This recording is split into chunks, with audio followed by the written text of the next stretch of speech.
আমার রায়ের লেখা হ জ বড় ল। গল্পটি অনেক একটা সুন্দর গল্প। আমার তো অনেক ভালো লেগেছে বন্ধুরা। দেখি আপনাদের সঙ্গে গল্পটি শেয়ার করে আপনাদের কেমন লাগে। বেজায় গরম, গাছতলায় দিব্যি ছায়ার মধ্যে চুপচাপ শুয়ে আছি, তবু ঘেমে অস্থির। ঘাসের উপর রুমালটা ছিল, ঘাম মুছবার জন্য যে সেটা তুলতে গিয়েছি, অমনি রুমালটা বলল ম্যাও। কি আপদ, রুমালটা ম্যাও করে কেন?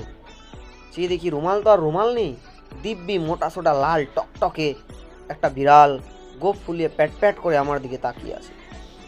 আমি বললাম কি মুশকিল, ছিল রুমাল হয়ে গেল একটা বিড়াল।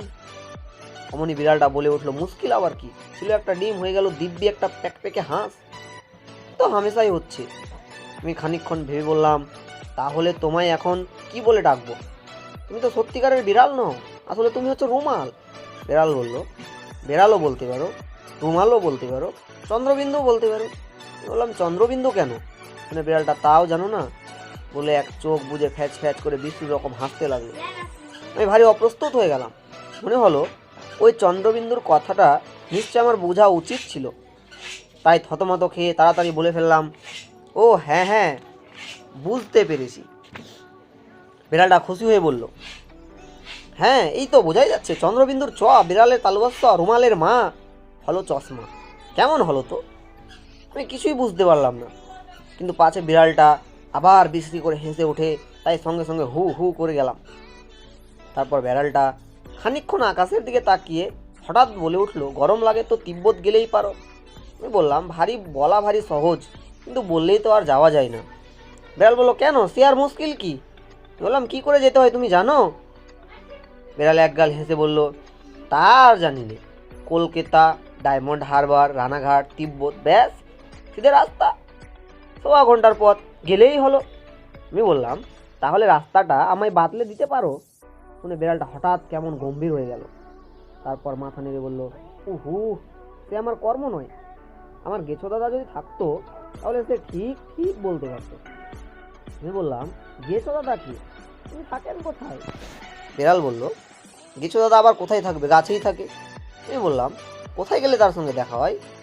বিড়াল খুব জোরে মাথা নেড়ে বলল, সেটি হচ্ছে না, সে হওয়ার জন্য। আমি বললাম কিরকম? বিড়াল বলল, সে কিরকম জানো? মনে করো তুমি যখন যাবে উলুবেড়ে তার সঙ্গে দেখা করতে, তখন তুমি থাকবেন মতিহারি। যদি মতিহারি যাও তাহলে শুনবে তিনি আছেন রামকৃষ্ণপুর।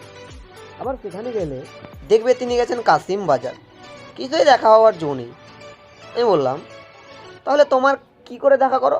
বিড়াল বলল, সে অনেক হাঙ্গামা।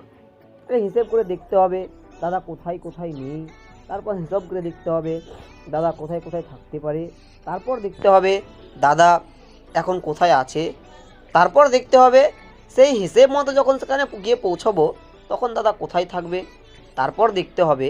আমি তাড়াতাড়ি বাধা দিয়ে বললাম, সে কীরকম হিসেব? বিড়াল বললো ভারী শক্ত, দেখবে কীরকম। এই বলে যে একটা কাঠ দিয়ে ঘাসের উপর লম্বা আঁচড় কেটে বলল, এই মনে করো গেছো দাদা। বলে খানিকক্ষণ গম্ভীর হয়ে চুপ করে বসে রইল।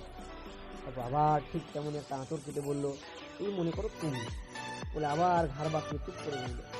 তারপর হঠাৎ আবার একটা আঁচড় কেটে বলল, এই মনে করো চন্দ্রবিন্দু। এমনি করে খানিকক্ষণ কি ভেবে আর একটা লম্বা আঁচড় কাটে আর বলে, তুমি মনে করে মনে করে যেতে বৌদি রান্না করছে। এই মনে করো গাছের গায়ে একটা ফুটো। এরকম শুনতে শুনতে শেষটায় আমার কেমন রাগ ভরে গেল। বললাম দূর চাই, সব আবল তাবল বকছো, একটুও ভাল লাগে না। বিড়াল বলল, আচ্ছা তাহলে আর একটু সহজ করে বলছি, চোখ বুঝো। আমি যা বলবো মনে মনে তার হিসেব করো। আমি চোখ বুঝলাম, চোখ বুঝেই আছি। বিড়ালের আর কোনো সার শব্দ নেই। হঠাৎ কেমন সন্দেহ হলো। চোখ চেয়ে দেখি বিড়ালটা লেজ খাড়া করে বাগানের বেড়া টপকিয়ে পালাচ্ছে আর ক্রমাগত ফ্যাচ ফ্যাচ করে হাসছে। কি আর করি, গাছতলায় একটা পাথরের উপর বসে পড়লাম। বসতেই কে যেন ভাঙা ভাঙা মোটা গলায় বলে উঠল, 7 দুগুণে কত হয়। বন্ধুরা এই পর্যন্ত। তারপর যদি ভিডিওটি ভালো লেগে থাকে লাইক করবেন, সাবস্ক্রাইব করবেন এবং সবাই ভালো থাকবেন। নিশ্চয়ই আমি চেষ্টা করব এই হজ বরলা থেকে সুকুমার রায়ের পরের গল্পগুলো শোনানোর জন্য। যদি আপনারা এই ভিডিওটিকে ভালোবাসেন এবং আমাকে একটু উৎসাহ দেন, তাহলে আমি চাইবো আরও সুন্দর করে ভিডিওটা বানাতে। প্রথম ভিডিও বন্ধুরা যেরকমই হয়ে থাক, আমি আপনাদের কাছ থেকে সেটা জানতে চাইবো, কমেন্ট করে জানাবেন। Thank you all of